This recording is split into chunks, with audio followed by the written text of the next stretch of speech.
آپ ہادیہ ای میگزین مضمون کی آڈیو ریڈ آؤٹ سماعت کر رہے ہیں۔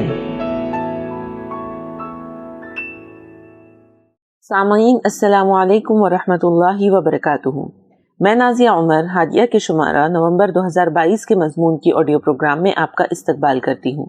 آئیے ہم اس کا آغاز ہادیہ کے زمرہ النور میں درس قرآن سے کرتے ہیں، جس کا عنوان ہے درس سورۃ البلد، اور اس کی رائٹر سلمہ سلامت ہے۔ بسم اللہ الرحمن الرحیم۔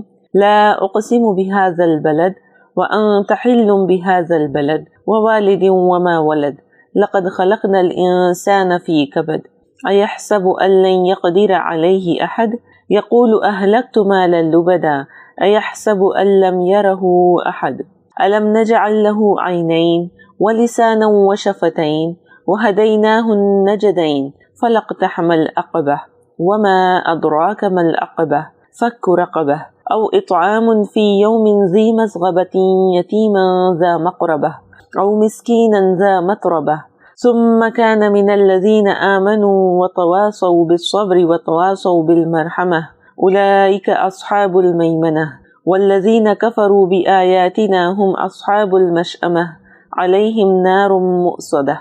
یہ سورہ اوساط مفصل سورتوں میں سے ہے، جس میں اللہ تعالیٰ نے شہر مکہ کی قسم کے ذریعے انسان کا مقصد تخلیق اور دنیا میں اس کی حقیقت کو واضح کیا ہے۔ سرزمین حرم اور بنی اسماعیل کی ابتدائی تاریخ کی شہادت سے مشرکین مکہ کی ان خرابیوں کی اصلاح کی گئی، جو نسبت ابراہیمی پر فخر کرنے کے باوجود ان کے اندر پائی جا رہی تھی۔ انہیں خبردار کیا جا رہا ہے کہ یہ عظیم نعمت، عزت و شہرت جو ملی ہے، وہ سب خانہ کعبہ کی برکت کا ثمرہ ہے اور ابراہیم علیہ السلام کی دعا کا نتیجہ ہے۔ اس پر غرور مت کرو، بلکہ اس گھر کے رب کی بندگی کرو۔ سورہ کی فضیلت میں ایک حدیث ملتی ہے کہ آپ صلی اللہ علیہ وسلم نے فرمایا، من قرأها اعطاه اللہ الامن من غضبہ یوم القیامہ۔ زمانے نزول مکہ کے ابتدائی دور کی صورتوں میں سے ہے، جبکہ کفار کی جانب سے مزاحمتوں کا آغاز ہو چکا تھا۔ موضوع: یہ مختصر سا سورہ انسانی زندگی کے بنیادی حقائق کی بہت بڑی ذخیرے کو نہایت مختصر الفاظ میں سمیٹے ہوئے ہے، جو قرآن کے اعجاز اور ایجاز پر دلیل ہے۔ اس میں خصوصی خطاب تو مشرکین قریش سے ہے اور عمومی خطاب تمام بنی نوع انسانی سے ہے کہ انہیں مکارم اخلاق کی دشوار گزار گھاٹیوں کو طے کرتے ہوئے آخرت کی کامیابی کے حصول کی تمنا کرنی چاہیے، ایمان و عمل صالح کے ساتھ اجتماعیت اور اتحاد کا التزام بھی کریں۔ مختصر تفسیر۔ نمبر 1، لا اقسم۔ لا مشرکین کے قول اور ان کے زعم باطل کی تردید کے لیے آیا ہے، جیسے دوسرے مقامات پر ہے لا اقسم بیوم القیامہ، فلا اقسم بمواقع النجوم۔ کچھ مفسرین اسے لا زائد کہتے ہیں، کہیں پر قسم کے لیے کچھ حروف کا استعمال ہوا ہے، جیسے والفجر والضحیٰ وغیرہ، اور کہیں پر صریح لفظ قسم سے قسم کھائی گئی ہے۔ انسانی کلام میں قسم کا مقصد اللہ کی تعظیم اور عزم کی پختگی ثابت کرنا ہوتا ہے، مگر قرآن میں قسم کہیں پر مقسم بہ کی عظمت کا احساس دلانے کے لیے اور کبھی دعویٰ کی شہادت کے لیے، یعنی مقسم بہ جواب بے قسم پر دلیل ہے۔ بلاغت کے اعتبار سے قسم کا ایک فائدہ ہے کہ یہ انشائیہ کلام ہوتا ہے جس کو مخاطب جھٹلاتا نہیں ہے۔ بہذا البلد سے مراد سرزمین مکہ ہے، جیسے سورۃ التین میں بھی ہے وہذا البلد الامین۔ یہ وہ پہلا گھر ہے جو زمین میں امن و امان کے لیے اور عبادت و بندگی کے لیے تعمیر کیا گیا۔ نمبر 2، وانت حل بہذا البلد۔ یہ مقسم بہ کے درمیان جملہ معترضہ ہے، یعنی آپ صلی اللہ علیہ وسلم اسی شہر میں مقیم، اس کے ماضی اور حال سے واقف ہیں۔ سرزمین مکہ کی حرمت و عظمت پورے عرب میں اسی دن سے مسلم تھی جس دن سے حضرت ابراہیم و اسماعیل علیہ السلام نے اسے آباد کیا تھا اور خانہ کعبہ کی تعمیر کر کے حج کا اعلان کیا تھا۔ پھر آپ صلی اللہ علیہ وسلم کی بعثت اور نزول وحی نے اس کی اہمیت میں اضافہ کر دیا۔ نمبر 3، ووالد وما ولد۔ اور قسم ہے باپ اور ان کی اولاد کی۔ اس سے مراد کون ہے؟ اس میں 2 قول ہے، آدم علیہ السلام اور ان کی ذریت، ابراہیم علیہ السلام اور اسماعیل علیہ السلام اور ان کی ذریت، جنہوں نے اس شہر مکہ کو مشقتوں سے آباد کیا۔ ان کی قربانیوں کو اللہ تعالیٰ نے قیامت تک کے لیے حج و عمرہ اور قربانی کے مناسب سے یادگار بنا دیا۔ نمبر 4، لقد خلقنا الانسان فی کبد۔ یہ جواب قسم ہے، یعنی انسان مشقت جھیلنے، سعی و جہد کرنے اور حالات کا مقابلہ کرنے کے لیے اس دنیا میں بھیجا گیا ہے۔ جیسا کہ تمہارے جد امجد حضرت ابراہیم علیہ السلام و اسماعیل علیہ السلام کی پوری زندگی محنت و مشقت اور ابتلاء و آزمائش کا بہترین نمونہ تھی۔ اس دنیا میں مشقت اور جد و جہد کی نوعیت الگ الگ ہوتی ہے، کوئی اقتدار کے لیے، کوئی جاہ و منصب کے حصول کے لیے، تو کوئی دین کی تبلیغ و ارشاد کے لیے کوشش کرتا ہے۔ نامراد ہیں وہ لوگ جو دوزخ کی طرف چلتے ہوئے مشقتیں جھیلتے ہیں۔ نمبر 5، اَيَحْسَبُ أَن لَّن يَقْدِرَ عَلَيْهِ أَحَدٌ، کیا وہ سمجھتا ہے کہ اس پر کوئی قدرت نہیں رکھ سکتا، وہ جو چاہے کرے۔ یہی وہ زعم باطل ہے جس کی پہلی آیت میں نفی کی گئی ہے کہ انسان منچاہی زندگی گزار کر اس دنیا سے چلا جائے، اس کا مواخذہ نہیں ہوگا۔ نمبر 6، یقول اہلکت مالا لبدا، وہ کہتا ہے کہ میں نے ڈھیروں مال برباد کر دیا۔ لبد کے معنی کثیر یا ڈھیر۔ اس آیت میں معاشرے کے خوشحال لوگوں کی بدترین تصویر پیش کی گئی ہے کہ جب انہیں انفاق پر ابھارا جاتا ہے تو کہتے ہیں میں نے ڈھیروں مال خرچ کر ڈالا، اور کتنا نام و نمود کے لیے تو فخر سے خرچ کرتے ہیں، مگر نیکی کے کاموں میں انفاق کو ہلاکت سے تعبیر کرتے ہیں۔ راہ خدا میں خرچ کی فضیلت سے وہ ناواقف ہیں۔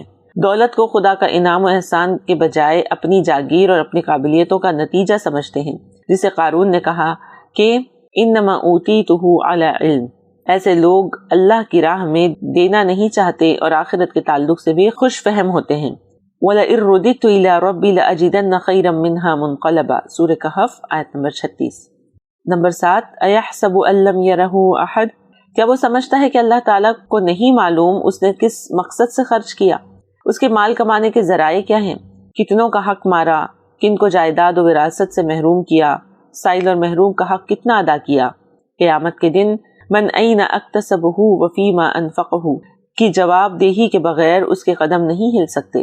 یہ تنبیہ اور تہدید کا اسلوب ہے کہ اللہ تعالیٰ سب دیکھ رہا ہے اور اسی کے مطابق جزا و سزا دے گا۔ 8 اور 9، الم نجعل لہ عینین ولسانا وشفتین، یہ ان نعمتوں کا ذکر ہے جو ہدایت اور رہنمائی میں بہترین معاون ثابت ہوتی ہیں۔ ساتھ ہی تنبیہ بھی ہے کہ ان نعمتوں کا احتساب بھی ہوگا۔ نادان لوگ صرف دولت کو ہی نعمت سمجھتے ہیں اور ان عظیم نعمتوں کی قدر نہیں کرتے۔ بصیرت والی نگاہ، قوت گویائی و عقل کے ساتھ، یہ اللہ تعالیٰ کی عظیم نعمت ہے۔ زبان کے ذکر سے یہ واضح کر دیا گیا کہ یہ چھوٹا سا عضو بہت اہمیت کا حامل ہے۔ آپ صلی اللہ علیہ وسلم نے فرمایا جو مجھے زبان کی حفاظت کی ضمانت دے میں اسے جنت کی بشارت دیتا ہوں، او کما قال صلی اللہ علیہ وسلم، کیونکہ بے شمار گناہوں کا تعلق زبان سے ہوتا ہے، جھوٹ، غیبت، چغل خوری، عیب جوئی، دل آزاری وغیرہ۔ اسی طرح بہت سی نیکیاں بھی زبان سے ہی ہوتی ہیں، تلاوت قرآن، حمد، ذکر، دعا وغیرہ۔ نمبر 10، وَهَدَيْنَاهُ النَّجْدَيْنِ، النجد مکان مرتفع، نمایاں جگہ، مراد خیر و شر کے دونوں راستے، جیسے سورہ دہر میں فرمایا اِنَّا هَدَيْنَاهُ السَّبِيلَ اِمَّا شَاكِرًا وَإِمَّا كَفُورًا، سورۃ الدہر آیت نمبر 3۔ امام فراہی رحمۃ اللہ علیہ کی تحقیق کے مطابق اس سے مراد دونوں خیر کے راستے ہیں، یعنی ایک اللہ کے حقوق کی ادائیگی اور دوسرا بندوں کے حقوق کی، جیسا کہ آگے کی آیت میں واضح کیا گیا ہے۔ یہ دونوں امور انسانی فطرت میں ودیت کیے گئے ہیں، انہی کی یاد دہانی کے لیے انبیاء علیہ السلام آتے رہے۔ نمبر 11 اور 12، فَلَاقْتَحَمَ الْعَقَبَةَ، اقتحام، اپنے آپ کو کسی سخت اور مشقت طلب کام میں ڈالنا۔ عقبہ، گھاٹی، دشوار گزار راستہ۔ یہاں اللہ تعالیٰ نے ایک خوبصورت تمثیل پیش کی ہے کہ نیکی کے کام انسانی نفس پر بہت شاق و دشوار ہوتے ہیں، مگر اس کا انجام جنت ہے۔ مطلب یہ کہ جو دو نمایاں راستے اللہ نے دکھائے اس میں ایک تو اخلاق کی بلندی کی طرف جاتا ہے مگر دشوار ہے، اس پر چڑھنے کے لیے آدمی کو اپنی خواہشات اور شیطان کی ترغیبات سے لڑنا ہوتا ہے۔ اللہ کا مقرب بننے کے لیے مومن کو بہت سی گھاٹیاں پار کرنی پڑتی ہیں۔ دوسرا راستہ اخلاقی پستیوں کا ہے جس میں خوب لذت حاصل ہوتی ہے، مگر انجام دوزخ کی گھاٹی ہے۔ اسی بات کی وضاحت آپ صلی اللہ علیہ وسلم کے اس قول سے بھی ہوتی ہے، حفت الجنت بالمکارہ وحفت النار بالشہوات۔ انسان کی کمزوری ہے کہ وہ مشکل گھاٹی پر چڑھنے کے بجائے کھڈے میں لڑکنے کو زیادہ ترجیح دیتا ہے۔ وما ادراک ما العقبہ، یہ استفہام تفخیم شان کے لیے ہے۔ قرآن میں بہت سے مقامات پر اس طرح سوال کر کے اس کی اہمیت بتانی مقصود ہوتی ہے، جیسے مل قوریہ، مل حاقہ۔ نمبر 13، فک رقبہ، آگے ان اعمال کا تذکرہ ہے جو انسان کو اخلاق کی بلندیوں کی طرف لے جاتے ہیں اور اللہ تعالیٰ کو پسند ہیں۔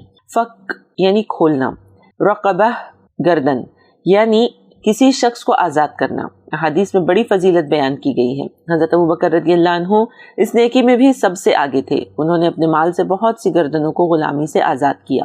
نمبر 14 او اطعام فی یوم ذی مسغبہ، بھوک اور قحط کے زمانے میں کھانا کھلانا، یعنی یہ کام تو نیکی کا ہے، ہمیشہ نیکی کا ہے، مگر شدت کے زمانے میں اس کی اہمیت بڑھ جاتی ہے جب دینے والے کو خود بھی ضرورت ہو۔